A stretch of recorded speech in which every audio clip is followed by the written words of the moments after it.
Manx Radio's Update with Beth Espy.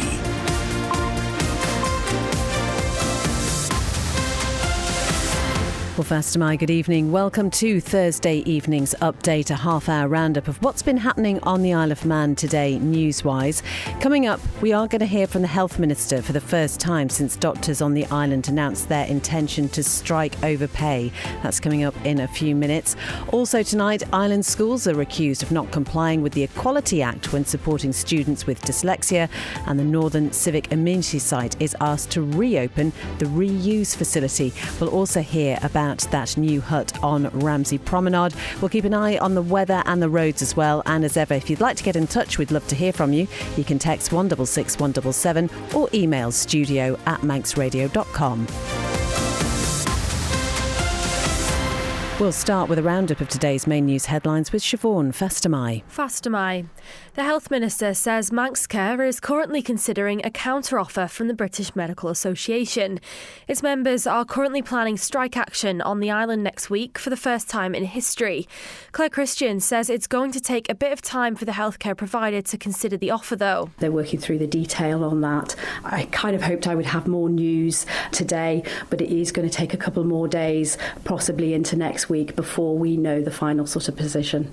The book and school site at West Hill in Castletown has been sold to Isle of Man-based developer Hartford Homes.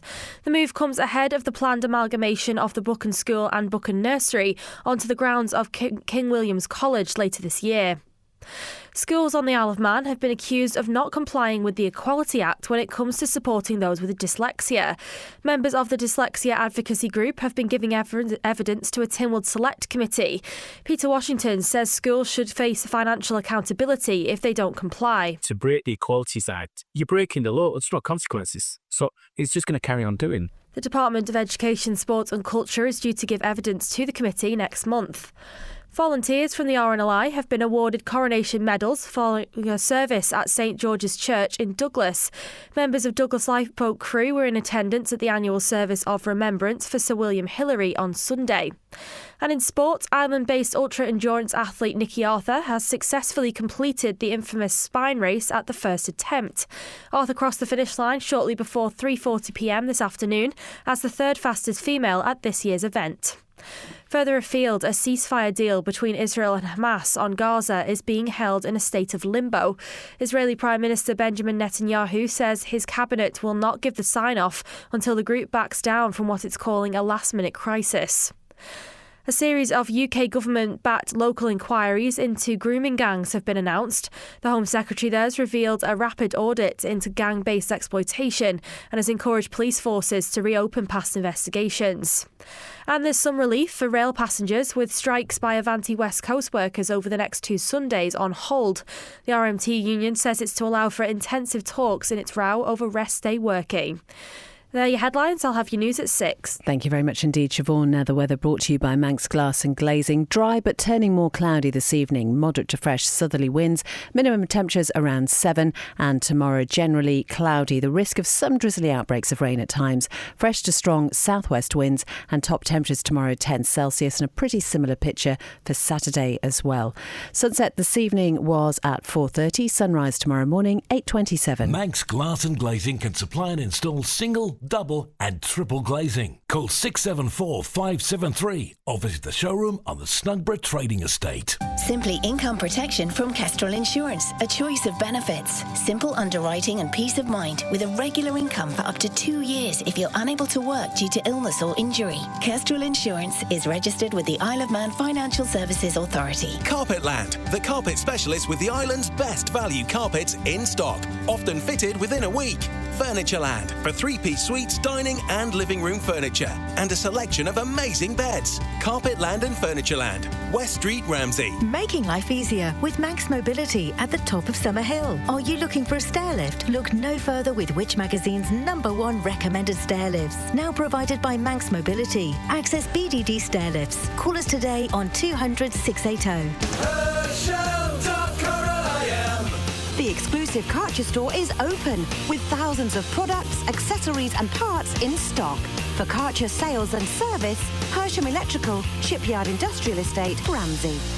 You're listening to Update here on Manx Radio. It's just gone 5:05. We're going to hear from the Health Minister in just a couple of minutes. But first, an Oncan MHK is calling for what she describes as a complete forensic review of Manx Care and its spending.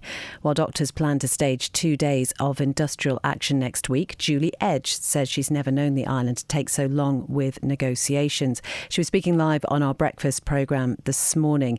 She says the Minister for Health should be available to provide assurance. The most important thing for our island is to have a good health service and to ensure that our doctors are paid appropriately and accordingly. And this should have been sorted before it got to this. And I know people will say, well, you've been involved in strike action at the post office, strike action with teachers.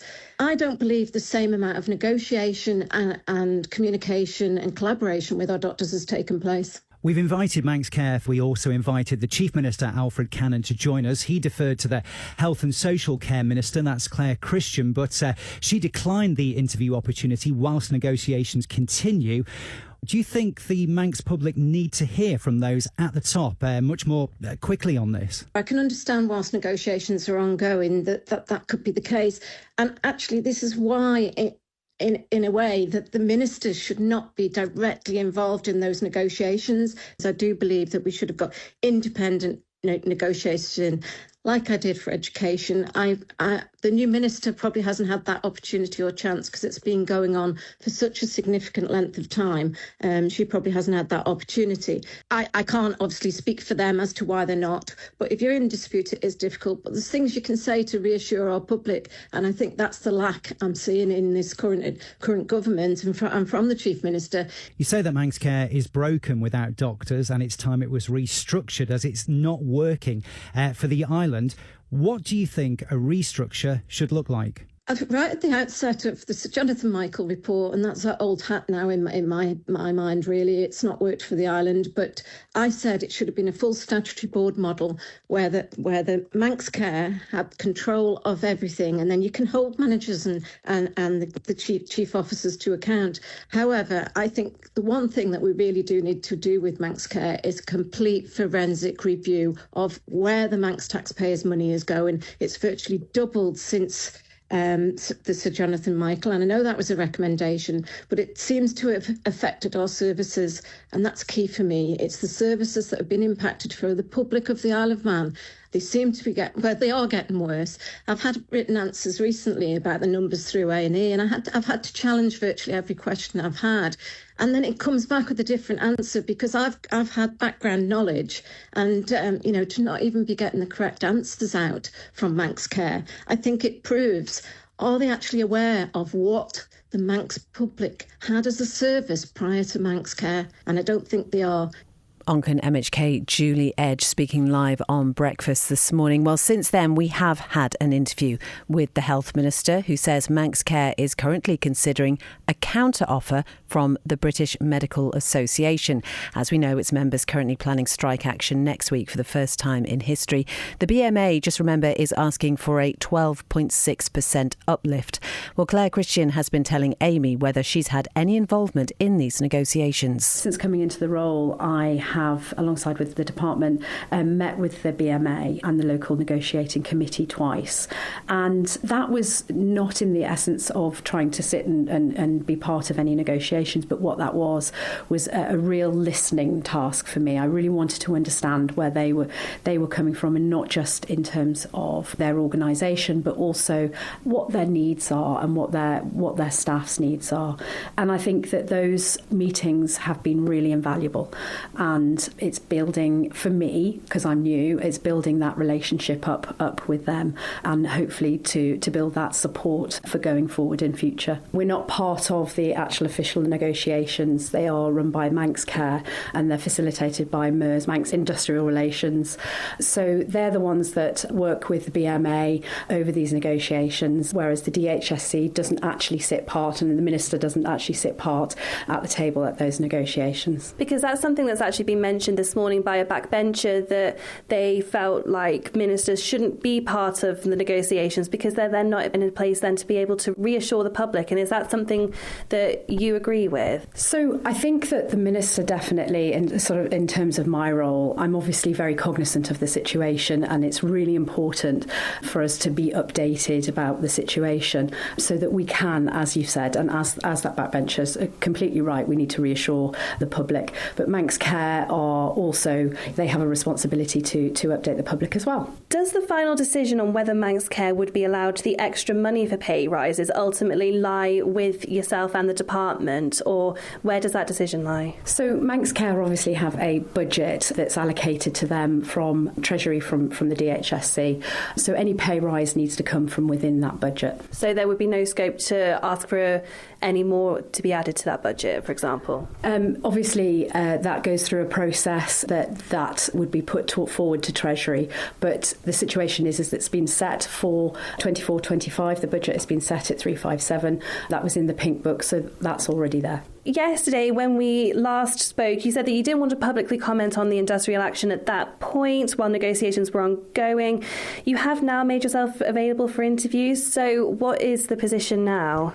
So, yes, yesterday, you're absolutely right. The situation was we just wanted to hold just for 24 hours, obviously until the BMA came back, and they have now come back with a counter-offer. So Manx Care are now working through that. They're working through the detail on that. And the reason why I kind of hoped I would have more news today, but I've gone ahead with this interview anyway, but it is going to take a couple more days, possibly into next week, before we know the final sort of position. That is the Health Minister Claire Christian talking to Amy a short time ago this afternoon. Much more to that interview, and you can hear more with Ben on Breakfast tomorrow morning. Be interested to know what you think about what you just heard there. It's 12 minutes past 5 just about. We're going to stay on the issue of pay because public sector workers who are providing essential services on the Isle of Man are being left behind in terms of pay.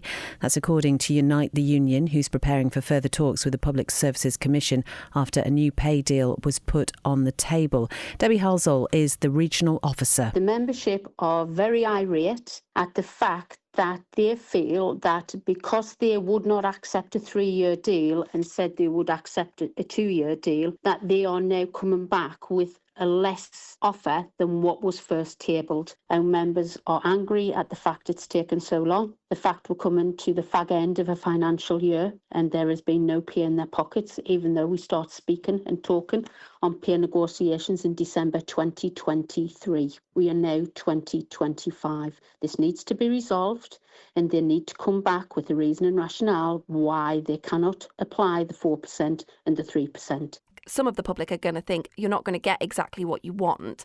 So how long does this continue for? So if you look at the original pay claim, we went in for £1.50 per hour. We also give an alternative to £1.50 per hour to a sliding scale and percentage. That never came back as the reason and rationale why that is not being acceptable. And the bulk of the money went from the middle earner to the lower earner. We can only go by in recent events in recent weeks when we had all the bad weather. It's our members who are out there providing them essential services and now critical services. But they're very good to do that, but they're not very good to be given the pay. You were talking about trying to make sure that the lower paid workers were the ones that were getting the benefits of this deal and not those that were represented who effectively do earn the bigger salaries. How do you make that happen? It's not a case they don't deserve a pay rise. What I said was a sliding scale. So the sliding scale is the bulk of the money goes from the middle earner to the bottom. So the top still get it. They still get a percentage. There has to be some capacity to look at which is fair and reasonable and equitable, that the middle and the lower worker is the ones who get the money in the pocket, and those on movie star wages will get a small percentage, but they're already on a good wage now. That's Regional Officer for Unite, Debbie Halsall, talking to Tessa. 14 minutes past 5. We're going to go back to October now, when a Tynwald committee was due to hear from outgoing airport director Gary Cobb.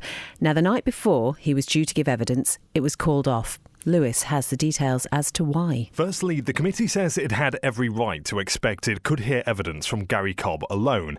Mr Cobb, you may remember, had handed in his notice at Ronaldsway Airport in August 2024, so this session would have been one of his final appearances in the role.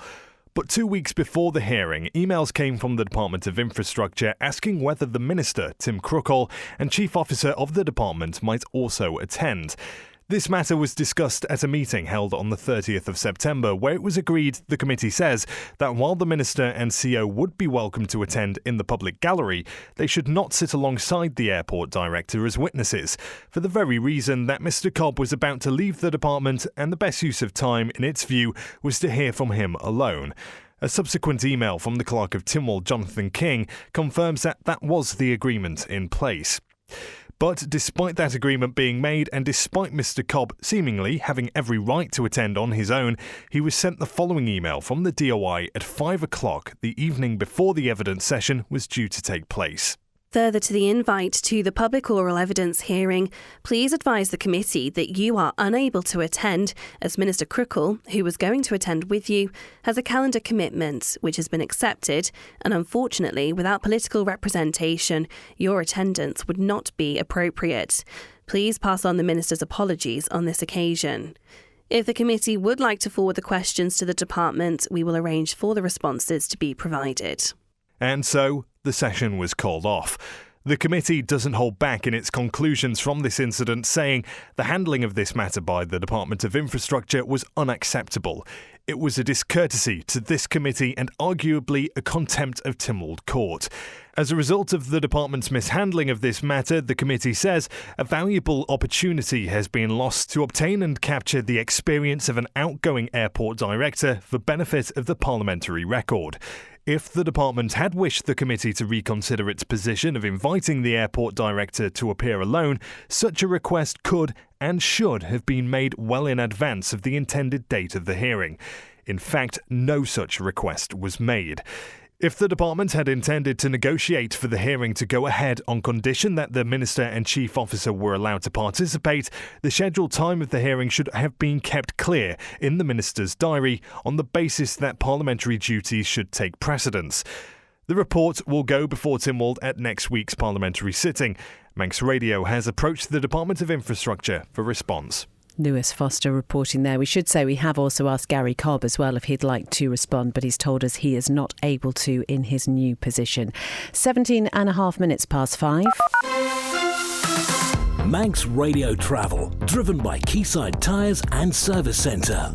Good news is nothing reported on the police pages, so hopefully all okay for your drive home tonight. All looking good down at the airport, and the latest from the steam packet, the Manxman left Heysham just around 10 to 2. It's expected in the next sort of 10-15 minutes or so into Douglas Harbour, leaving again for Heysham at 7:15. Ask how you can spread the cost interest-free at Quayside.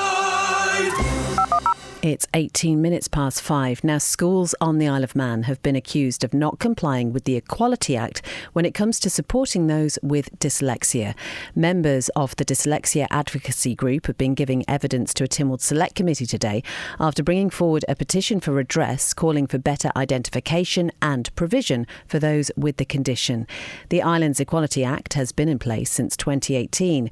Julia Bell, Renee Cayley and Peter Washington were among those raising concerns at the sitting. I had a meeting yesterday with the deputy head teacher of my daughter's school, and I was informed yesterday that since the Equality Act has come out, there's been more need to notice SEN, special educational needs, because of what that Equality Act has done. It's not saying that there's more people out there with SEN needs, it's just that it's become more highlighted. But I was also told that unfortunately the Equality Act didn't come with extra staffing, it didn't come with any more budget. I would argue that it hasn't also come out with any more additional training, and because of that he strongly implied that they are unable to fulfil the Equality Act, and that was given to me yesterday by a deputy head teacher. And Julia, when the group were looking at the various schools on the island and trying to find their various sort of documentation and whatnot, we struggled to come across. Remember, there's quite a few schools that we couldn't find their policies, or they weren't published. Yeah. There seemed to be a need to sort of publish policies and whatnot as part of that act. But certainly there was quite a few that we couldn't find. So I'd say it was inconsistent based on that. point is that there's no consequences for not complying with the Equalities Act. And because there's no consequences, it's going to carry on doing it. Because if somebody does make a complaint, it's either swept under the carpet or it's hidden somewhere. It's not brought out. If somebody manages to go to court and win the case, which happened, and it's happened a lot in my time, that one child will get what they need, but that isn't then disseminated right across the education system. But to me, to break the Equalities Act, you're breaking the law. There's no consequences. So it's just going to carry on doing.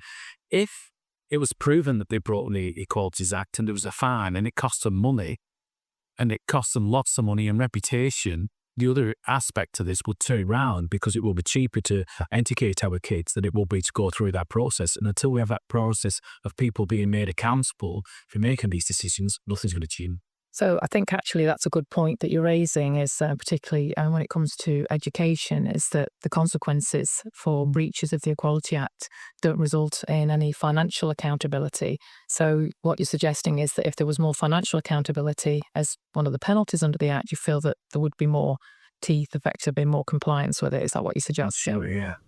So that was Peter Washington, Renee Cayley and Julia Bell, who were giving evidence to a Tynwald Select Committee today after bringing forward a petition for redress of grievance, calling for better identification and provision for those with the condition. As we know, the Education Department is going to give evidence at a later date. We have asked them if there's anything they want to say in light of those comments that were made today. Now, if you haven't been to the good news section of the Manx Radio website, it is well worth a look. And here's one of the stories that features today. It has been 4 years in the making, but a special hut for sea swimmers to change in has been officially opened in Ramsey. And actually, this hut is available for anybody who'd like to go and sit on the promenade there at the Southern Beach Shelter. This has really been a project that's united the community, people donating time, resources and skills to build it. The ribbon was cut by Lady Lorimer before she joined a group for a dip in the sea, and Amy was there for the opening and spoke to Margaret Webb and Fiona Barlow and also Ramsey Town Councillor Chair Rob Cowell.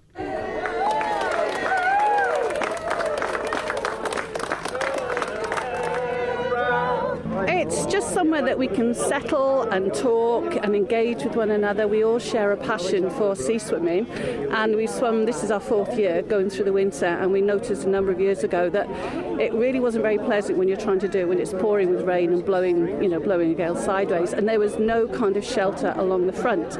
So we came up with a few ideas and various conversations, and then we went to RTC and engaged with Jeff Court initially, and then a number of other people. Stephen Kelly became the project manager. We very sadly recently lost Stephen, but I think it's a great monument to Steve Kelly and the way that he pushed it forward. We're here to support everybody, aren't we? And where we can invest in our community, we will certainly do so. It's taken a lot of commitment from lots of people to keep engaged with as many people as possible, but it's here now and it's something to be celebrated and go forward with it. So when it comes to sea swimming, why is that something that you've really engaged with and you really enjoy doing?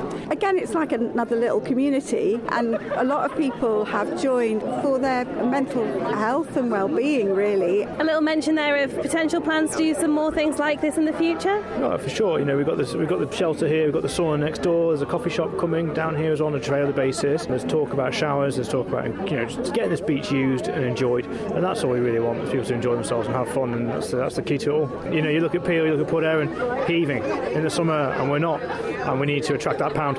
Rob, you don't look like you're dressed to go in the sea. You're not braving it today. Yeah, no, absolutely not. No, I might get shot if I wear my chain in the sea. But for you guys, you're about to go for a dunk, aren't you? So enjoy, and thank you so much for talking. Thank you. Let it go, boys, sailing homeward to Ramsey Bay. That is the Star Shanty Singers there, and Amy talking to Margaret Webb, Fiona Barlow and Rob Cowell, the Ramsey Town Council Chair. Lovely, lovely video on our website and social media pages, so do go and take a look at that. Are you a sea swimmer, Rob? I'm not. No, I have been tempted a few times to give it a go, but never actually got round to it. Well, I think you should head to Ramsey and definitely give it a go. What's in the sports news today then? Well, there's plenty with regards to endurance athletics, and we're going to start with Ireland-based ultra-endurance athlete Nikki Arthur, who has successfully completed the infamous spine race in the UK at the very first attempt. Well, having began the challenge on Sunday, Arthur crossed the finish line in Kirk Yetholm shortly before 3:40pm this afternoon. She covered the 268-mile course in a total time of 103 hours, 36 minutes and 59 seconds, and that's well inside the 160-hour limit, and it means she's the third fastest female in the main race in 2025, only behind UK competitors Lucy Gossage and Robin Cassidy. And this victory sees Arthur follow in the footsteps of her partner Oren Smith, who successfully completed the spine race in both 2023 and 2024. Well, elsewhere with regards to the spine race, a former Isle of Man Commonwealth Games athlete has completed the Spine Challenger North event in the last 24 hours. Graham Hatcher crossed the finish line shortly before midnight last night to complete the challenge in sixth place in the men's/open class. Well, among those congratulating his efforts is the Isle of Man Commonwealth Games Association, for whom Mr Hatcher was general team manager for the Isle of Man at the 2022 Commonwealth Games in Birmingham. He also represented the island in cycling at the Commonwealth Games between 2002 and 2010, competing alongside the likes of Sir Mark Cavendish and Peter Kenyuk. Elsewhere, 3 of the Isle of Man's junior national hockey teams will return to England Hockey Championship action this weekend. The island's under-18 girls, under-16 girls and under-14 boys squads will all head to the UK for matches in their respective competitions on Sunday. While having lost out on penalty shuffles in the Tier 2 Knockout Championships last November, the under-18 girls now move into the EH Tier 2 plate competition for their age group and will face Brooklands at Wigan Cricket Club at 10am on Sunday. Elsewhere, the under-16 girls will be looking to build on a penalty shootout win in the previous round of the girls under-16 Tier 2 Knockout Championship, when they also face an early start away at Garstang on the same day at 10:15am. And there's also a morning pushback for the Manx under-14 boys, who also advanced on a penalty shootout in the last phase. They're taking on Chester at Lancaster University at 10am on Sunday. And finally, a team of the Isle of Man's boxing competitors will take on UK opposition on Manx shores in just over 2 months' time. New Horizon Boxing Club has confirmed its latest show, which will see an Isle of Man select team face a Yorkshire squad at the Palace Hotel in Douglas on Saturday, the 29th of March. Thank you very much indeed, Rob. Honestly, when you think about what Nikki Arthur has achieved, it's almost incomprehensible. But you said you saw a video of her and she looks pretty sprightly across the line. I know she had some great support there. There was the Manx flags and the Scottish flags as well to welcome her in as well. And on that slide downward slope to the finish line.